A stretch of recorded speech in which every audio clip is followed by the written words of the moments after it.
اور دوسری بات کہ وہ کپل جس نے بھاگ کر شادی کی، جس نے بغیر ولی کی اجازت کے، وہی مسئلہ جو میں پہلے بیان کر چکا ہوں کہ بغیر ولی کی اجازت کے فقہ اہل البیت میں، فقہ تشیع میں نکاح نہیں سمجھا جاتا۔ جب تک کہ ولی کی اجازت نہ ہو تب تک اس نکاح کو کوئی شرعی حیثیت حاصل نہیں ہوتی، اور وہ بالکل گناہگار ہیں جب تک ان کے ولی اجازت نہیں دیتے۔ مطلب کہ والدین بھی اور جس نے شادی، جن کپل نے شادی کی، دونوں ہی گناہگار جی ہیں۔ جی، دونوں ہی گناہگار ثابت ہوں گے۔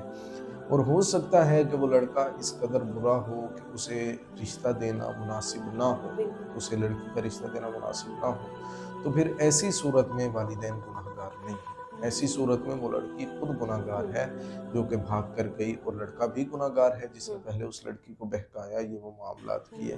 تو ایسی صورت میں ہاں، اس میں اب ایک اور دوسری صورت ہے، وہ یہ ہے کہ اگر لڑکی کے والد بھی ڈیتھ ہو چکی ہے، دادا کی بھی ڈیتھ ہو چکی ہے، اور باقی وہ اپنا خرچ اخراجات بھی خود کر رہی ہے، تو ایسی صورت میں لڑکی خود مختار ہے۔ ایسی صورت میں لڑکی خود مختار ہے، وہ جس سے چاہے وہ کوئی اپنے لیے اچھا سا لڑکا سلیکٹ کرے اور وہ اس سے کر سکتی ہے نکاح، چونکہ اس کا ولی موجود نہیں ہے۔